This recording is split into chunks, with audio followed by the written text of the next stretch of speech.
Next 107 question చూడండి. The angle of elevation of the top of the building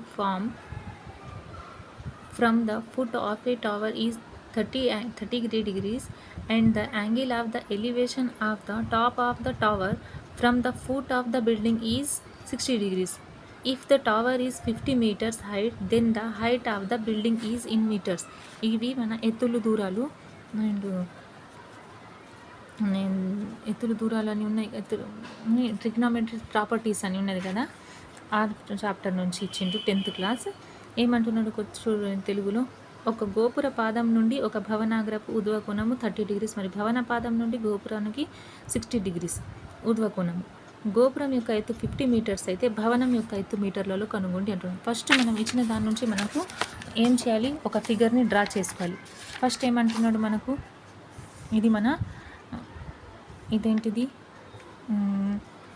భవనం తీసుకోండి. ఇది ఫస్ట్ గోపురం వచ్చింది కదా, ఇది గోపురం బి, ఇది ఒక గోపురం, ఇది 50 centimeters అని ఇచ్చేసిండు మనకు ఆల్రెడీ. ఓకే, నెక్స్ట్ ఇదే ఊర్ధ్వకోణం భవనం నుండి అంటుంది, ఇది ఒక భవనం ఇక్కడ. ఓకే, కొంచెం డిస్టెన్స్లో మనకు భవనం ఉంది, ఇది మన భవనం బిల్డింగ్. ఓకే, బిల్డింగ్ ఇదెంత సిడి డిస్టెన్స్లో ఉంది. ఇప్పుడు ఏమంటున్నాడు, గోపుర పాదం నుండి భవనం వైపు, గోపురం పాదం నుండి భవనం పైన, ఇది గోపురం యొక్క పాదం కదా, ఇక్కడి నుంచి ఇక్కడికి 30 degrees కోణంతో ఒక యాంగిల్ చేస్తున్నది. మళ్ళీ ఏమంటున్నాడు, భవన పాదం నుండి గోపురం యొక్క ఊర్ధ్వ భాగానికి, భవన పాదం నుండి గోపురం యొక్క వైపు. ఇప్పుడు ఇక్కడ ఇది చేసే యాంగిల్ ఎంత అట, 60 degrees. ఓకే, ఇప్పుడు ఏమంటున్నాడు మనకు, అయితే మనం భవనం ఎత్తు కనుగొనాలి. ఇది మనం బిల్డింగ్ ఎత్తు, హైట్ ఆఫ్ ద బిల్డింగ్ కనుగొండి అంటున్నాడు. ఇది మనకు ఇక్కడ మనం రైట్ యాంగిల్స్ ట్రయాంగిల్స్ ఏర్పడినాయి. ఇక్కడ చూడండి, రైట్ యాంగిల్స్ ట్రయాంగిల్స్ ఏర్పడినాయి. ఇందులో మనకు ఫార్ములాస్ ఉంటాయి కదా కొన్ని, a² + b² = 2ab, like that. ఈ ట్రిగ్నామెంట్రీలో కూడా మనకు 2 types ఆఫ్ ట్రయాంగిల్స్ ఉంటాయి. అవి ఫార్ములాస్ లాగా మనం గుర్తుంచుకోవాలి. అంటే మనం ఏమైనా ప్రాబ్లమ్స్, ఈ టైప్స్ ఆఫ్ ప్రాబ్లమ్ ఇచ్చినప్పుడు మనం ఈజీగా సాల్వ్ చేయడానికి. ఏంటిది ఆ ట్రయాంగిల్స్ అంటే, మనకు 90 degrees తోటి ఒకటి 60 degrees, ఒకటి 30 degrees ఉంటుంది. ఓకే, ఇక్కడ 90 degrees, ఒకటి 45 degrees, ఇంకొకటి 45 degrees. ఈ విధంగా 2 types ఆఫ్ మనకు ట్రయాంగిల్స్ ఉన్నప్పుడు మనకు 30 degrees, ఇక్కడ 30 degreesకి అపోజిట్ ఉన్న ఏమంటారు, ఇది భుజం x degrees ఉంటుంది. 60 degreesకి అపోజిట్ ఉన్న భుజం ఏముంటుంది అంటే x√3 degrees ఉంటుంది. ఈ 90కి అపోజిట్ ఉన్నది 2x ఉంటుంది. సేమ్ ఇక్కడ కూడా 90కి అపోజిట్ ఉన్నది ఏముంటుంది అంటే x√2 ఉంటుంది. ఇవి 45కి అపోజిట్ ఉన్నది xఏ, ఇక్కడ 45కి అపోజిట్ ఉన్నది xఏ. ఓకే, ఇప్పుడు దీని నుంచి చూడండి, ఈ ట్రయాంగిల్ ACDని అబ్జర్వ్ చేయండి. ఇదేంటిది, ఇక్కడ రైట్ యాంగిల్ ఏర్పడింది. ఓకే, ఇది ఒక మన రైట్ యాంగిల్, ఇది 30 degrees, అంటే ఇక్కడ ఏమున్నది 60 degrees ఉన్నది. ఇప్పుడు చూడండి, ఈ 30 degreesకి అపోజిట్ ఉన్నది ఎంత, మనకు 30 degreesకి అపోజిట్ ఉన్నదని మనకేమని తెలుసు, ఇక్కడ 30 degreesకి అపోజిట్ ఉన్నది, ఇది 90 degreesకి అపోజిట్.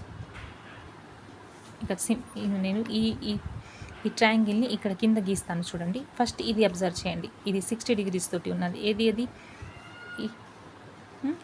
ACB ట్రయాంగిల్ అబ్జర్వ్ చేయండి. ఇక్కడ మనకు 90 degrees ఉన్నది, ఇక్కడ 60 ఏర్పడింది, అంటే ఇక్కడ ఎంత 30 degrees ఉంటుంది. ఓకే, ఇప్పుడు చూడండి, దీన్ని మనం ఇక్కడ 30కి అపోజిట్ ఉన్నది ఏంటిది, ఫర్ ఎగ్జాంపుల్ y అనుకోండి. ఓకే, ఈ 60కి అపోజిట్ ఏముంటుంది, y√3. ఓకే, 90కి అపోజిట్ ఏముంటుంది, 2y. సేమ్ ఈ విధంగానే ఇప్పుడు ఇంకొక ట్రయాంగిల్, ఇప్పుడు ACBని అబ్జర్వ్ చేయండి. ఇదేంటిది, ఈ విధంగా వచ్చింది కదా మనకు ACB ట్రయాంగిల్. ఇది ఇక్కడ 90 degrees ఉన్నది. ఇది ఏ ట్రయాంగిల్, అది ACB ట్రయాంగిల్. ఇక్కడ 90 degrees ఉన్నది, ఇక్కడ మనకు 30 degrees ఇచ్చిండు, ఇక్కడ 60 ఉంటుంది. దీని నుంచి మనం ఏ విధంగా రాసుకోవచ్చు, 30కి అపోజిట్ ఇది ఇదెంత, ఇది మనం y తీసుకున్నాం కదా, ఇక్కడ x తీసుకోండి. ఓకే, x, మళ్ళీ 60కి అపోజిట్ x√3, 90కి అపోజిట్ 2x. ఈ విధంగా వచ్చింది మనకు. ఇప్పుడు మనకు ఏమంటున్నాడు, ఈ AB డిస్టెన్స్ ఎంత, AB ఈజ్ ఈక్వల్స్ ఎంత, 50 మీటర్సే కదా, అంటే y√3 ఈజ్ ఈక్వల్స్ టు ఎంత మనకు 50 centimetres from the question. Okay, y√3 is equals 50 centimetre. దీని నుంచి మనం y ఈజ్ ఈక్వల్స్ టు ఏమని రాసుకోవచ్చు చూడండి, y is equals to 50/√3 రాసుకోవచ్చా? y ఎక్కడున్నది మనకు, y అనేది AC యొక్క పొడవు, ఇక్కడ AC. మనం ఏం కనుక్కోవాలి, బిల్డింగ్ యొక్క ఎత్తు కనుక్కోవాలి. బిల్డింగ్ ఎక్కడ ఉన్నది, BC.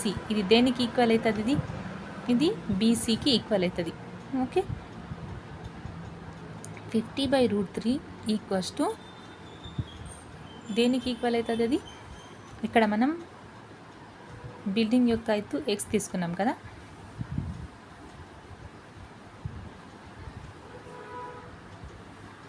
ఈ రెండు ఇవి ఒక నిష్పత్తిలో ఉంటాయి కదా, AB/AC రెండు నిష్పత్తిలో ఉంటాయి. కాబట్టి AB/AC మనం ఈ విధంగా రాస్తే మనకేమొచ్చింది, y ఈజ్ ఈక్వల్స్ టు ఇది వచ్చింది. మనం దీని నుంచి ఏ విధంగా రాసుకోవచ్చు, ఇది మరి ఇది రెండు x√3 equals to y, x√3 equals to y. ఈ రెండు ఏసీలు సమాన డిఫరెన్స్లో ఉన్నాయి. ఇక్కడ ఎందుకు ఈ విధంగా రాసుకుంటున్నాం మనం అంటే, మనం ఎక్స్ వాల్యూ కనుక్కోవడానికి. ఈ రెండింటిని రేషియో ఈ రెండు ఈక్వల్ ఉంటాయి కదా, ఈ రెండు ఈక్వలే కదా మనకు ప్రాబ్లం నుంచి చూడండి. ఏసీ కూడా ఈక్వలే, ఇక్కడ ఏసీ ఇక్కడ ఏసీ మనకి ఇంకొకసారి ఏమొచ్చింది, y వచ్చింది, ఇంకొకసారి ఏమొచ్చింది, x√2 వచ్చింది. అంటే మనం ఈ రెండింటిని ఈక్వల్ చేసి రాసుకోవచ్చు. ఎందుకు రాసుకుంటున్నామంటే మనం ఎక్స్ వాల్యూ కనుక్కోవడానికి. ఇప్పుడు చూడండి, మనకి x√3 y is equals to ఏమని తెలుసు మనకు, x√3, y is equals to ఏమని తెలుసు, 50/√3 అని తెలుసు. Then x is equals to ఏమవుతుంది, ఈ √3 గుణిస్తుంది, ఇటు పక్కకు పంపిస్తే భాగిస్తుంది. √3 మల్టిప్లికేషన్ చేస్తే మనకేమొస్తుంది,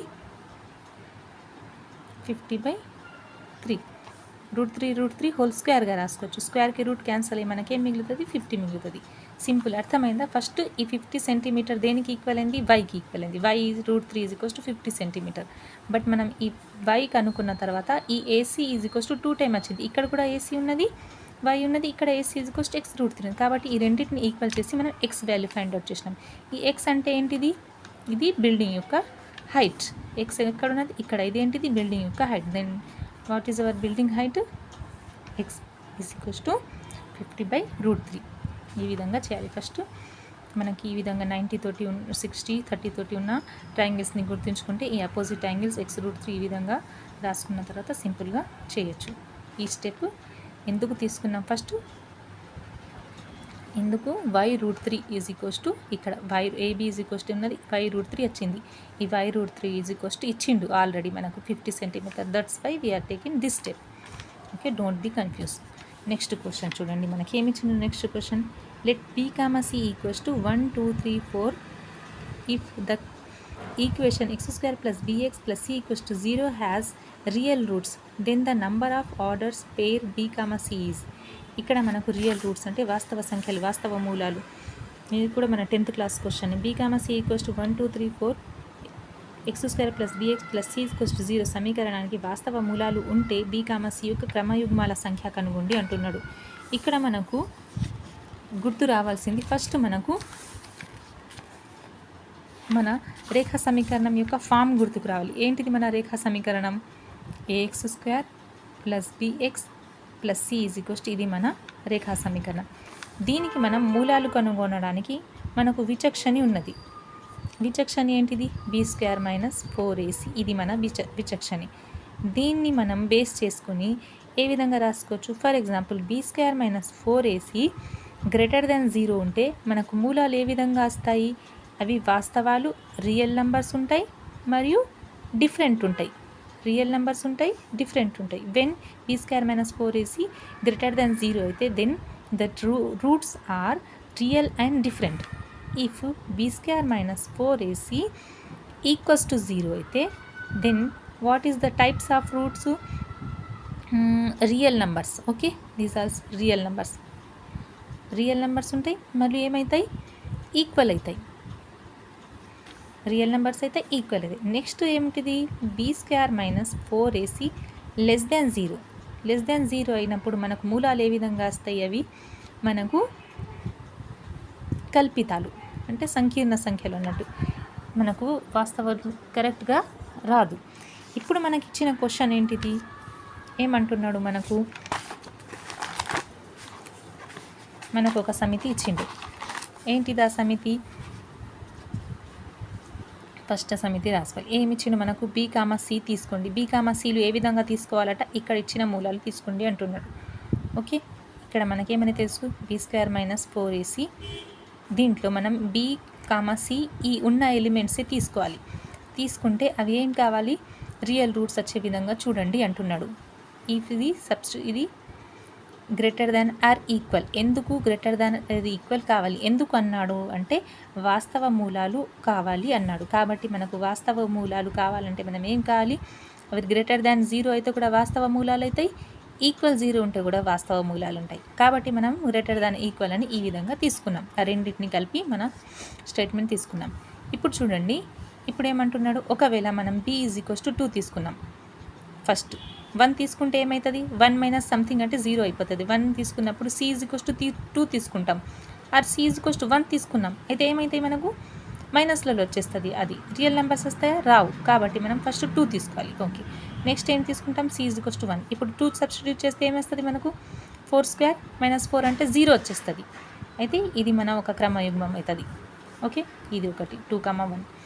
నెక్స్ట్ చూడండి, b = మళ్ళీ ఏం తీసుకోవచ్చు? 3 తీసుకోండి. c = ఏం తీసుకుంటారు? 1 తీసుకోండి. 3 సబ్స్టిట్యూట్ చేస్తే 3² అంటే ఏమొస్తుంది మనకు?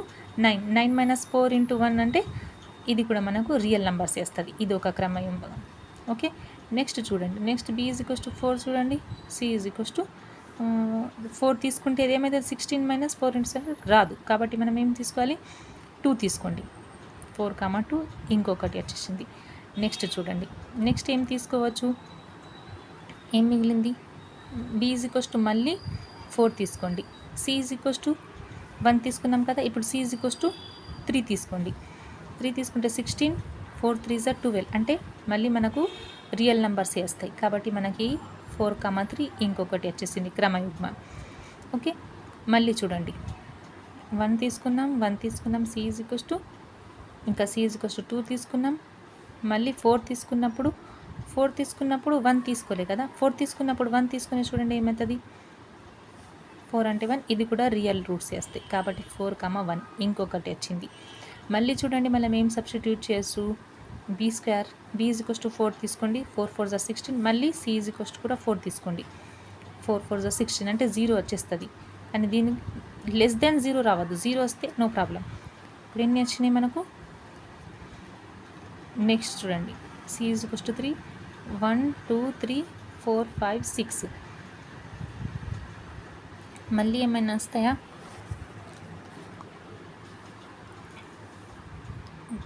4 times of b = 1 తీసుకున్నాం, 4 తీసుకున్నాం, 4 వచ్చింది, 3 వచ్చింది. 2, 1, 3, 1, 3,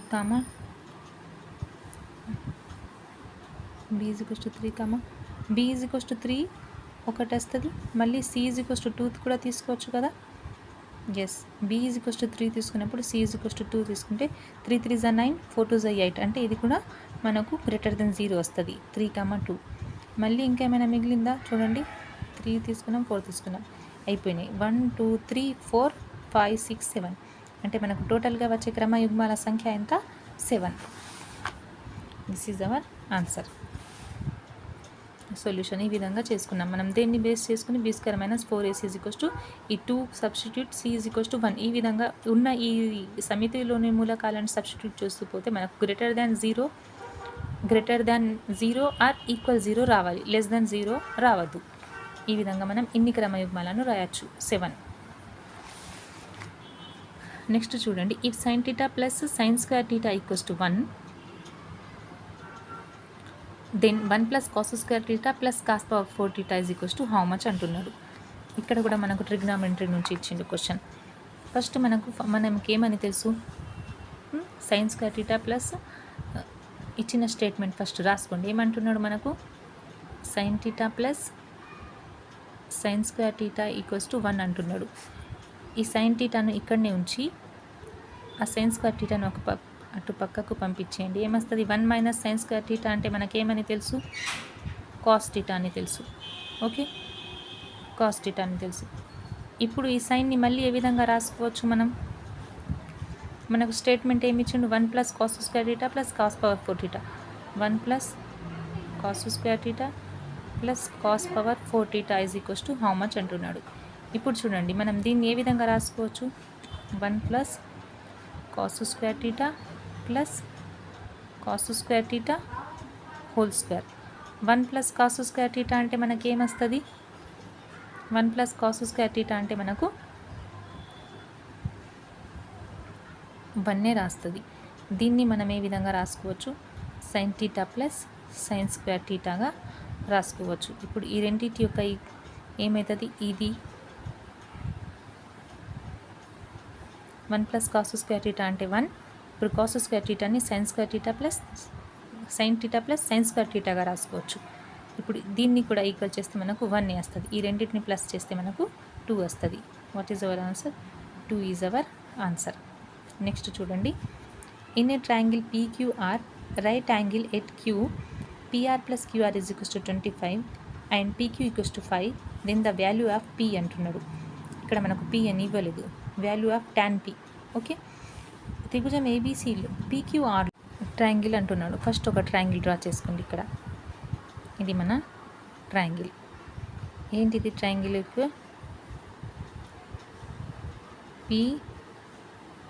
PQR. క్యూ వద్ద లంబకోణం ఉన్నది అంటున్నాడు. ఎస్, క్యూ వద్ద లంబకోణం తీసుకున్నాం. PQ ఈజ్ ఈక్వల్స్ టు ఎంత అట? ఇది P. PQ ఈక్వల్స్ టు 5 అంటున్నాడు. అయితే మనం ఏం కనుక్కోవాలి? PQ ప్లస్ QR అంటే ఇక్కడ నుంచి ఇక్కడికి distance PQ plus QR. Okay, PQ plus QR is equals to ఎంత అట? 25. ఓకే, ఈ రెండింటిని ప్లస్ చేస్తే మనకు 25 రావాలి అంటున్నాడు. దీన్ని బేస్ చేసి మనం tan P వాల్యూ కనుక్కోండి అంటున్నాడు. tan P అంటే ఇది ఇక్కడ tan P ఈక్వల్స్ టు కనుక్కోండి. tan P యొక్క ఫార్ములా ఏమని తెలుసు మనకు? First tan P equals to ఎదుటి భుజం బై ఆసన్న భుజం అంటే QR బై PQ. ఇది మన tan P యొక్క ఫార్ములా, QR బై PQ. ఇప్పుడు మనం tan P equals to QR ఎంత మనకు తెలియదు. QR అట్లా అని రాసుకోండి. PQ ఎంత? 5 అని తెలుసు.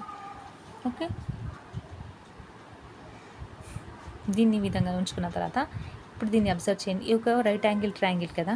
రైట్ యాంగిల్ ట్రయాంగిల్లో మనకు ఈ 25ని ఏ విధంగా రాసుకుంటే ఈ రెండు రావాలి, మనకు ఈ రెండు డిస్టెన్సెస్ రావాలి. అంటే మనకు ఒకటి 5 ఉన్నది. ఈ ట్రయాంగిల్ మనకు పైథాగోరియన్ ట్రిప్లెట్స్ 1, 5 ఉంటే రెండు ఏమవుతాయి? అవి రెండింటి యొక్క మొత్తం ఏమి రావాలట? 25 వచ్చేటట్టు చూసుకోండి. 25 వచ్చేటట్టు అంటే మనకు ఏమొస్తుంది? ఒకటి 12 వస్తుంది, ఒకటి 13 వస్తుంది. ఈ రెండు వస్తాయి మనకు, ఒకటి 12, ఒకటి 13. అంటే ఇక్కడ నుంచి ఇక్కడికి డిస్టెన్స్ ఎంత అవుతుంది? 12. ఇక్కడ నుంచి ఇక్కడికి డిస్టెన్స్ ఏమవుతుంది? 13. ఇది మన పైథాగోరియన్ ట్రిప్లెట్స్ గుర్తుంటే మనం డైరెక్ట్గా రాసుకోవచ్చు. చూడండి, ఇప్పుడు 5, 12, 13. అయితే మనకేమంటున్నాడు? tan P వాల్యూ కనుగొండి అంటున్నాడు. tan P అంటే ఎంత మనకు? ఇప్పుడు x ఈజ్ ఈక్వల్స్ టు ఎంత? QR ఈజ్ ఈక్వల్స్ టు ఎంత వచ్చింది మనకు? 12 వచ్చింది. అంటే 12/5. What is our answer? 12/5 is our answer. First ఈ 25ని మనం విడదీసి రాయాలి. 25ని ఏ విధంగా రాసుకోవచ్చు? 12 + 13. ఇవి రెండు డిస్టెన్స్ వచ్చేస్తాయి మనకు. QR ప్లస్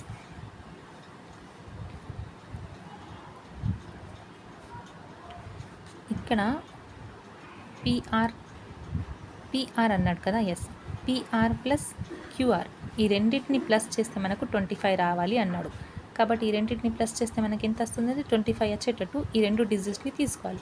ఈ రెండు డిజిట్ని మనం ఈ విధంగా తీసుకోవచ్చు. ఇట్లా ఈ విధంగా తీసుకొని దేన్ని బేస్గా తీసుకోవచ్చు?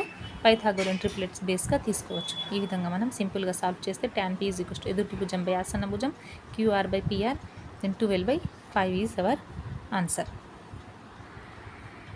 నెక్స్ట్ క్వశ్చన్ చూడండి, మనకేమంటున్నాడు? If 3 coins are tossed at a time then the probability of getting at least 2 heads is. ఏమంటున్నాడు? 3 నాణేలను ఒకేసారి ఎగరవేస్తే కనీసం 2 బొమ్మలు పడే సంభావ్యత అంటున్నాడు. 3 నాణేలు అంటున్నాడు. అయితే మనకు ఫస్ట్ ఫార్ములా ఏమని తెలుసు మనకు? అయ్యే possible favourable possibilities by total possibilities, అంటే అయ్యే సంభావ్యతలు బై మొత్తం సంభావ్యత, మనకు కావాల్సిన సంభావ్యతలు బై మొత్తం సంభావ్యతలు. మొత్తం సంభావ్యతలు ఎన్ని ఉన్నాయి? 2 కాయిన్స్ 3 కాయిన్స్ అంటున్నాడు, 3 అంటున్నాడు. 3 కాయిన్స్లను ఒకటేసారి ఎగరవేస్తే అంటే 2 cube that is equals to 8, అంటే మొత్తం టోటల్ సంభావ్యతలు ఎన్ని? 8 ఉన్నాయి. ఇప్పుడు దానిపైన మనకేమంటున్నాడు? కనీసం 2 హెడ్లు పడేయి అంటున్నాడు. ఫస్ట్ మనం మొత్తం రాయాలి, 8 టైమ్స్ వచ్చేటట్టు మనం రాయాలి. ఇప్పుడు చూడండి 3 కాయిన్స్ అంటున్నాడు. 3 కాయిన్స్ని మనం ఎగరవేస్తే మూడిటిపై ఒకటేసారి హెడ్ పడే సంభావ్యత కూడా ఉంటుంది కదా, మూడిటిపైన ఒకటేసారి హెడ్ పడుతుంది. మళ్ళీ రెండిటిపైన హెడ్ పడి ఒకదానిపైన టేల్ పడవచ్చు ఒకటి. నెక్స్ట్ ఒక హెడ్ పడి 2 టేల్స్ పడవచ్చు. నెక్స్ట్ ఏం పడవచ్చు? టేల్ పడి హెడ్ పడవచ్చు. నెక్స్ట్ ఏం పడవచ్చు? టేల్ హెడ్ పడవచ్చు. నెక్స్ట్ ఏం పడవచ్చు? హెడ్ టేల్ హెడ్ పడవచ్చు. ఎన్ని చూడండి, 1 2 3 4 5 6. మళ్ళీ ఏం పడవచ్చు చూడండి, హెడ్ టేల్ అయింది, టేల్ హెడ్ టేల్ హెడ్. మళ్ళీ ఏమొస్తుంది? హెడ్ టేల్ అయిందా? మళ్ళీ టేల్ హెడ్ లాస్ట్కు టేల్ కూడా పడవచ్చు కదా, అన్ని టేల్స్ పడవచ్చు. ఇంకేమొస్తుంది? టేల్ హెడ్ వచ్చిందా? ఎస్, టేల్ హెడ్ అన్నీ వచ్చేసినాయి. ఇప్పుడు చూడండి మనకు రెండిటిపైన హెడ్ పడే సంభావ్యత, ఇది 1, ఇది 2, ఇది 3, ఇది 4. ఈ విధంగా మనకు 4 ఉంటాయి. 4 divided by 8 that is equals to 1/2. First అయ్యే సంభావ్యతలు మొత్తం 8. ఈ 8 సంభావ్యతలు రాసుకున్న తర్వాత రెండింటిపైన హెడ్ పడేటట్టు అంటున్నాడు కాబట్టి 4 ఉంటాయి. ఫేవరబుల్ పాసిబిలిటీస్ అన్ని 4 ఉంటాయి. 4/8 ఈజ్ అవర్ ఆన్సర్. దీన్ని సింప్లిఫికేషన్ చేస్తే 1/2 ఈజ్ అవర్ ఆన్సర్. నెక్స్ట్ చూడండి, if the mean of the first n odd natural number is n²/121 then మొదటి n బేసి సహజ సంఖ్యల అంకగణిత సగటు n²/121 అయితే n ఈజ్ ఈక్వల్స్ టు ఎంత అంటున్నది. ఇది కూడా మనకు నంబర్ సిస్టమ్ నుంచి మనకు కంపల్సరీ ఎవ్రీ ఇయర్స్ ఈ నంబర్ సిస్టమ్ నుంచి కంపల్సరీ క్వశ్చన్ ఇస్తాడు. ఇప్పుడు చూడండి మనకి ఏమి ఇచ్చిండు. ఫస్ట్ మనకు ఈ సహజ సంఖ్యల n సహజ సంఖ్యల మొత్తం, n సహజ సంఖ్యల వర్గాల మొత్తం, బేసి సంఖ్యల మొత్తం, ఈ విధంగా ఫార్ములాస్ మనకు గుర్తు రావాలి.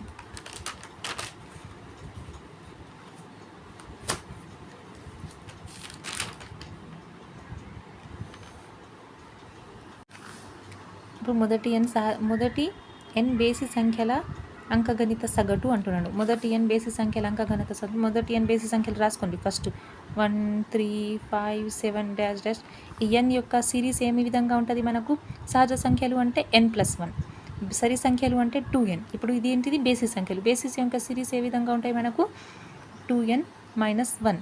ఇది మన బేసి సంఖ్య యొక్క డిజిట్స్ అన్నట్టు. ఈ 2n - 1 చేసుకుంటా పోతే మనకు సిరీస్గా లైన్గా నెంబర్స్ వస్తాయి. అంటే దీని యొక్క ఫామ్ అన్నట్టు, దీని యొక్క రూపం, ఈ బేసి సంఖ్యల యొక్క రూపం. లాస్ట్ ఇక్కడ వరకు ఎండ్ అయింది. మనకేమంటున్నాడు? దాని యొక్క అంకగణిత సగటు అంటున్నాడు. Mean, what is the formula of mean? Some of observation by number of observation, రాశుల మొత్తం బై రాశుల సంఖ్య. ఇప్పుడు చూడండి రాశుల మొత్తం ఏంటిది? 1 + 3 + 5 + 7 dash plus 2n - 1 divided by n. ఈ క్వశ్చన్ నుంచి మనం ఇది ఏమిచ్చిండు మనకు? ఇది n²/121కి ఈక్వల్ అంటున్నాడు. ఇప్పుడు చూడండి మనకి ఇక్కడ ఈ ఫస్ట్ మనకు బేసి సంఖ్యల యొక్క ఫామ్ గుర్తుకు రావాలి. వచ్చిందా? ఇప్పుడు ఈ బేసి సంఖ్యల మొత్తంకి ఫార్ములా గుర్తుకు రావాలి. బేసి సంఖ్యల యొక్క మొత్తానికి ఫార్ములా సింపుల్, n². సహజ సంఖ్యల యొక్క మొత్తానికి ఫార్ములా ఏంటిది? n వర్స సహజ సంఖ్యల మొత్తం n × n + 1/2. బేసి సహజ సంఖ్యల వర్గాల మొత్తం అంటే n² + n + 1 whole square by 4. ఈ విధంగా ఫార్ములాస్ ఉన్నాయి కదా, ఆ ఫార్ములా అప్లై చేయాలి. ఇక్కడ మనం దీని యొక్క టోటల్ కనుక్కుంటాం. దీని యొక్క టోటల్ వరుస బేసి సంఖ్యల మొత్తం n². కింద ఏమున్నది? n²/121. ఈ n క్యాన్సల్ అయిపోతుంది. మనకు n ఈజ్ ఈక్వల్స్ టు ఎంత? 121. ఇదే మన ఆన్సర్. సింపుల్. ఫస్ట్ మనకి ఇక్కడ గుర్తుకొచ్చేది ఈ వరుస బేసి సంఖ్యల మొత్తానికి ఫార్ములా గుర్తుకు రావాలి. అంతే, simple. n² / n is equals to n² / 121. ఇదంతా రాయకపోయినా మనకి ఇది సింపుల్గా డైరెక్ట్ ఇది గుర్తు కూడా మనకు వచ్చేస్తుంది. n² by n n² by 121 then n 121. ఇక్కడ చూడండి నెక్స్ట్ క్వశ్చన్ మనకి ఏమి ఇచ్చిండు. If Sk is the sum of the first k terms of the arithmetic progression a1 a2 a3 and Sm by n m² by n² then am by an how much. ఇక్కడ మనకు ఇది ఒక అంక శ్రేణి ఉన్నది. ఈ k పదాల మొత్తం అంటే ఈ టోటల్ పదాల మొత్తం Skగా తీసుకున్నాడు. ఓకే, ఒకవేళ మనం n1 n2 n3 అంటే అది n అవుతుంది. ఇప్పుడు ఈ పదాలకు ఏమంటున్నాడు, k అని పేరు పెట్టింది. Sk పదాల మొత్తం ఏమంటున్నాడట, Sm by Sn m² by n² అయితే am బై an ఎంత అంటే ఈ నంబర్స్ ఎంత అంటున్నాడు. ఇప్పుడు చూడండి నేను ఎక్స్ప్లెయిన్ చేస్తాను, ఆల్రెడీ ఇక్కడ రాశాను ఎక్స్ప్లెనేషన్. ఫస్ట్ మనకు ఆ సిరీస్ ఏంటిది, మనకు అంకశ్రేణి అంటే అంకశ్రేణి యొక్క సాధారణ రూపం a1 a2 a3 ఈ విధంగా రాసుకుంటాం మనం. ఇప్పుడు a ఎంత, a1, d అంటే కామన్ డిఫరెన్స్ dనే.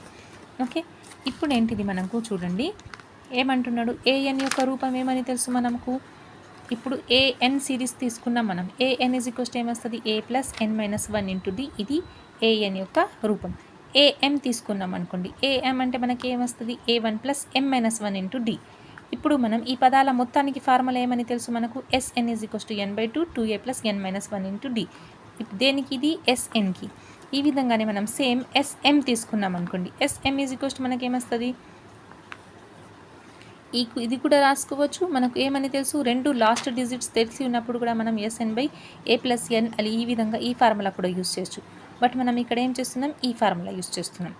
ఓకే, నెక్స్ట్ మన క్వశ్చన్ నుంచి ఏమన్నాడు, Sm by Sn m² by n² అన్నాడు. అయితే ఇప్పుడు Sm బై Sn రాసుకోండి. Sm అంటే ఏంటిది, n/2. Sm ఎంత, m/2 2a plus m minus 1 into d, n/2 2a1 plus n minus 1 into d. That is దేనికి ఈక్వల్, అది m² బై n²కి ఈక్వల్. ఇక్కడ n ఇక్కడ ఉన్న n క్యాన్సిల్ అవుతుంది, 2 క్యాన్సిల్ అవుతుంది. మనకు మిగిలిన టర్మ్స్ ఏంటిది, a1 ప్లస్ ఈ 2, ఇక్కడ 2a ఉంది కదా, ఈ 2ని లోపల తీసుకెళ్ళండి. అంటే 2 తోటి డివైడ్ చేయండి. పైన స్టెప్ని 2 తోటి డివైడ్ చేస్తే మనకి ఏమొస్తుంది, 2/2 అంటే 2 క్యాన్సిల్ అవుతుంది. ఇక్కడ ఏని మిగులుతుంది, a1 ప్లస్ ఇక్కడ ఏని మిగులుతుంది, a1 plus n minus 1 into d, m minus 1 by d, ఇక్కడ కూడా m మైనస్ 1 బై d ఈ విధంగా వస్తుంది. ఇది దేనికి ఈక్వల్, m బై n. ఇప్పుడు చూడండి, ఇప్పుడు దీన్ని మనం ఏ విధంగా రాసుకొని, a plus m minus 1 by 2 into d by a plus n minus 1 into d that is equals to m by n. ఈ ఒక్క స్టెప్ని తీసుకొని పక్కకు రాసుకోండి, m minus 1 by 2 that is equals to m. ఈ విధంగా రాసుకోండి, m మైనస్ 1 ఇక్కడ నుంచి రాయండి, m minus 1 by 2 is equals to m minus 1. ఇప్పుడు రాస్తే మనకి ఏమొస్తుంది, m is equals to n is equals to 2m minus 1 అని వస్తుంది. 2m మైనస్ 1 ఇక్కడ m minus 1 by 2 equals to m minus 1 అంటే మనకు small m is equals to ఏమొస్తుంది, మనకు ఇటు పక్క గుణిస్తుంది, అటు పక్కకు చెప్పండి ఏమవుతుంది, 2m మైనస్ 1. ఇప్పుడు ఈ స్టెప్ తీసుకొచ్చి మనం ఇక్కడ సబ్స్టిట్యూట్ చేస్తే an plus m minus 1 into d by ఇక్కడ ఏమొస్తుంది మనకు, 2m మైనస్ 1 వస్తుంది. 2m మైనస్ 1, ఇక్కడ 2n మైనస్ 1. ఇప్పుడు మన ఇది దేనికి ఈక్వల్, an అంటే an plus n minus 1 into d అంటే amకి equal, a1 plus n minus 1 d అంటే ఇది anకి ఈక్వల్. దాని ఈజ్ ఈక్వల్స్ మనకి ఏమొచ్చింది, 2m మైనస్ n మైనస్ 1. ఈ విధంగా మనం సాల్వ్ చేయొచ్చు. What is our answer, 2m minus 1 by 2n minus 1. ఇక్కడ చూడండి మనకి ఏమంటున్నాం, if the linear equation 3s plus by plus c equals to 0, ax minus 2y plus 2l is equals to represent the same straight line, then a² plus b² ఎంత. ఈ రెండు కూడా రేఖ సమీకరణానికి సరళ రేఖలను సూచిస్తే a² plus b² is equals to ఎంత అంటున్నాడు.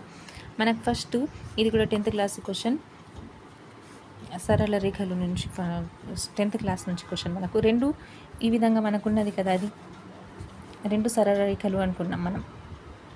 ఏ రూపంలో ఉంటాయి, ax plus by plus c equals to 0 ఇదొకటి, a2x plus b2y plus c2 ఇది ఒకటి. ఈ రెండు ఒకవేళ a1 by a2 equals to b1 by b2 c1 by c2, ఇవి ఒకవేళ a1 by a2 b1 by b2 c1 by c2 not equals అయితే ఇవి రెండు ఏమవుతాయి మనకు, ప్యారలాల్ లైన్స్ అవుతాయి ఇవి ఖండించుకోకపోతే, అంటే సమాంతర రేఖలు. ఒకవేళ a1/a2 not equals to b1/b2 ఇదైతే ఏమైతే మనకు ఇంటర్సెక్టింగ్ లైన్స్ అవుతాయి. ఇవేమైతే మనకు ఇంటర్సెక్టింగ్ లైన్ ఖండన రేఖలు. ఒకవేళ a1/a2 equals to b1/b2 equals to c1/c2 అన్నీ ఈక్వల్ అయితే ఏమైతే మనకు అవి కోఇన్సిడెన్స్ లైన్స్ అవుతాయి. అంటే ఒకదానిపైన ఒకటి ఉంటాయి, అంటే ఖండించుకునే టోటల్గా ఏమంటారు తెలుగులో ఏకీభవించే రేఖలు.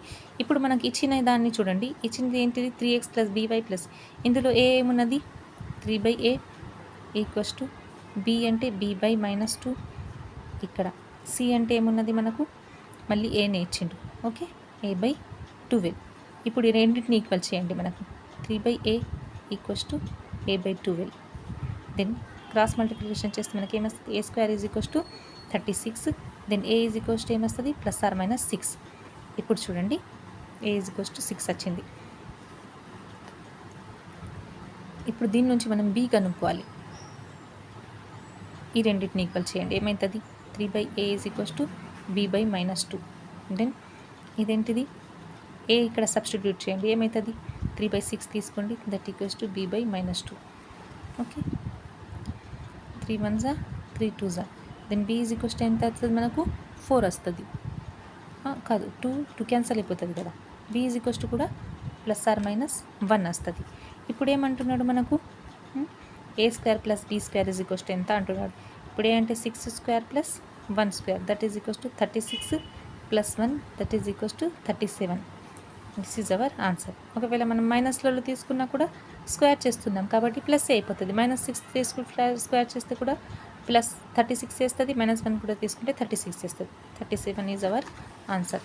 ఈ విధంగా సాల్వ్ చేసినాం మనం. ఫస్ట్ a/b ఈ విధంగా రాసుకున్న తర్వాత a ఫైండ్ అవుట్ చేసినాం, b ఫైండ్ అవుట్ చేసినాం. 37 ఈజ్ అవర్ ఆన్సర్. దీంతో మన 2017 మ్యాథమెటిక్స్ పేపర్ 2 కంప్లీట్ అయింది.